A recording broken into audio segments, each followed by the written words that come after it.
ছাত্র আন্দোলন করেছে, তারা একটি নতুন দল করেছে, নতুন দলের উদ্দেশ্য লক্ষ্য যদিও এখনও গঠনতন্ত্র প্রকাশ করা হয়নি, তারা কতগুলো কর্মসূচি দিয়েছে, জাতীয় ঐকমত্য কমিশনে তাদের বক্তব্য রেখেছে।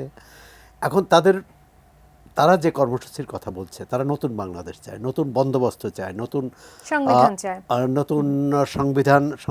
সংবিধান চায়। তাহলে এখন যে পরিস্থিতি আছে তাতে বাধাটা কোথায়? আওয়ামী লীগকে বাধা মনে করে? আওয়ামী লীগ তো নেই, মাঠে নেই। জাতীয় নাগরিক ঐক্যের সভাপতি বলেছেন মাহমুদুর রহমান মান্না যে আওয়ামী লীগ তো মাঠে নাই, কিন্তু আমরাও হয়তো বিতর্ক করছি। আমিও মনে করি যে বিতর্ক করছি। এবং প্রথম আলোর আজকের শিরোনাম ছিল যে এই পরিশুদ্ধ আওয়ামী লীগ নিয়ে দলের ভিতরে কোনো আগ্রহ নেই। তা আগ্রহটা কাদের? এখন আমরা যদি আসলে আগ্রহ নাকি ভয়ের জায়গা, মানে ছাত্র প্রতিনিধি যারা আছে, সমন্বয়ক যারা আছে, তাদের কথার প্রেক্ষিতে যদি তাহলে গত 7.5 মাস ধরে যে দলটি অনুপস্থিত, যার নেতা কর্মীরা কেউ মাঠে নামতে পারে না, পালিয়ে বেড়ায় বা বিদেশে আছে, সেই দলটিকে নিয়ে এত ভয় কেন? তার মানে তাদের এক ধরনের এই যে জুজুর ভয়, এটি কারণটা কি? তারা যে নতুন বন্দোবস্ত চাইছে, তাতে বৈষম্যের বিরুদ্ধে গত 7.5 মাসে সরকার কী পদক্ষেপ নিয়েছে, সেক্ষেত্রে তাদের কোনো বক্তব্য আছে কিনা? এই আন্দোলনের শুধু ছাত্ররাই তো ভূমিকা রাখেনি, শুধু রাজনৈতিক দলগুলোও ভূমিকা রাখেনি। এদের পাশাপাশি সাধারণ মানুষ, খেটে খাওয়া মানুষ, রিক্সা চালক, অটো চালক, ফুটপাতের হকার, দিনমজুর, এদের একটা বড় ভূমিকা ছিল। তাদের অনেকে নিহত হয়েছেন, শহীদ হয়েছেন, অনেকে আহত হয়েছেন। এই যে আহতদের কথা, কামাল ভাই যে কথাটি বললেন যে আহতদের 7.5 মাস পর সেনাবাহিনীকে কেন সহায়তা করতে হচ্ছে? কেন সরকার বা জুলাই ফাউন্ডেশন সেই সহায়তা করতে পারছে না?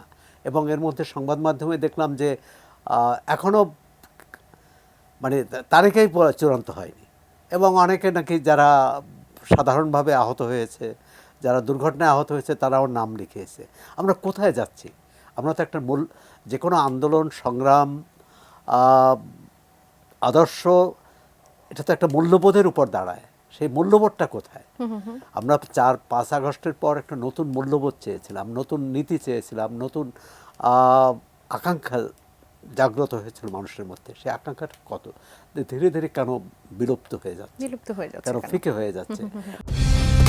কালার এক্সপার্ট, জর্জ স্যাপ এবং মাইল্ড অন হ্যান্ডস টেকনোলজি সমৃদ্ধ অরিক্স ক্রিস্টাল ওয়াশ আপনার লন্ড্রি এক্সপার্ট।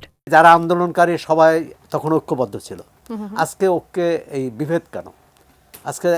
আজকে শুধু রাজনৈতিক দলগুলো ক্ষমতার চাওয়া পাওয়া নিয়ে, কিন্তু যে ছাত্ররা চাওয়া পাওয়া নিয়ে তাদের মধ্যে বিভেদ আছে, তারা ভিন্ন ভিন্ন দল করেন, ভিন্ন ভিন্ন আদর্শ আছে তাদের, কিন্তু যে ছাত্ররা নেতৃত্ব দিলেন, সেই ছাত্রদের মধ্যে অনেকগুলো ভাগ হলো। কেউ জাতীয় নাগরিক পার্টিতে আছেন, কেউ ইনকলাব মঞ্চ করেছেন, কেউ নতুন এপ্রিল প্ল্যাটফর্ম করার ঘোষণা দিয়েছেন, কেউ নিষ্ক্রিয় আছেন। এবং বিশেষ করে এই আন্দোলনে তো নারীদের একটা বড় ভূমিকা ছিল। নারী ছাত্রী বা নারী শিক্ষার্থী, তাদের উপস্থিতি এখন খুবই অনুজ্জ্বল, খুবই ম্রিয়মান। সেটা কেন? অর্থাৎ আমরা এরকম একটা পরিবেশ তৈরি করতে পারিনি, বা সরকারও পরিবেশ তৈরি করতে পারেনি যাতে মেয়েরা নির্ভয়ে এই আন্দোলন সংগ্রামে যুক্ত থাকে, নতুন দলে যুক্ত থাকেন। অনেক ক্ষেত্রেই নেই।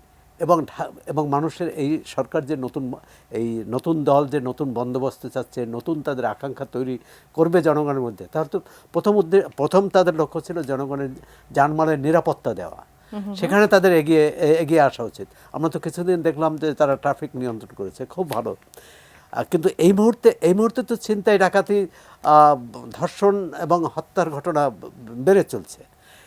আজকেও দেখলাম যে একজন মিরপুরে সম্ভবত যে একজন নারী তার কেনাকাটা করতে যে হেনস্থার শিকার হয়েছেন, এর আগে অনেকে হয়েছে, এবং এটা ঘটছে প্রতিনিয়ত। আমরা প্রতিদিনই কিন্তু আশা করছি যে এখানে স্ট্রং একটা স্টেপ নেওয়া হবে যাতে এগুলো কমে যায়। যে ছাত্র নেতৃত্ব এরকম একটা স্বৈর শাসনকে বিদায় দিতে পারলো, শাসককে বিদায় দিতে পারলো, সেই ছাত্র নেতৃত্ব জনগণের নিরাপত্তায় ভূমিকা রাখতে পারবে না বা সরকারকে বাধ্য করবে না কেন যে যে এখানে এই নিরাপত্তা দিতে হবে? বিষয়টা তাহলে আসলে কি দাঁড়াচ্ছে, তারা কি শুধুমাত্র দল গঠন বা নিজেদের অবস্থানটা শক্ত করার না, দিকে কি বেশি তাদের মনোযোগী? অবস্থান তো আমি তো মনে করি এই কাজগুলো করলে তাদের অবস্থান আরো শক্ত হতো।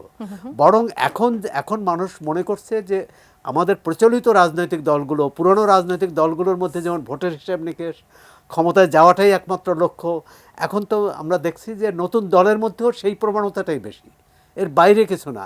তারা যেখানে মনে করে, যেখানে তারা নির্বাচন করতে পারবেন, যেসব আসনে তাদের প্রার্থী আছে, সম্ভাব্য প্রার্থী আছে, সেখানেই তারা যাচ্ছে। তারা কিন্তু সারা দেশে যাচ্ছে না। আবার একই সঙ্গে কোথাও কোথাও যে আবার অপ্রীতিকর পরিস্থিতির মধ্যে সম্মুখীন পড়তেও হচ্ছে। আমরা দেখেছি। সেটা আমরা বরিশালে দেখলাম, বরিশালে সিলেটে দেখেছি। দেখলাম। তার মানে নিজেদের মধ্যে যদি ঐক্যের আবহ তৈরি না করতে পারে বা ঐক্যবদ্ধ থাকতে না পারে, তাহলে জাতিকে কিভাবে তারা ঐক্যবদ্ধ রাখার কথা বলবে এবং জি। মানুষ কেন কেন কথা তাদেরকে শুনবে? আসলে শুনবে বা তাদের সাপোর্ট করবে, সেই প্রশ্নটিও আসলে রয়ে যায়।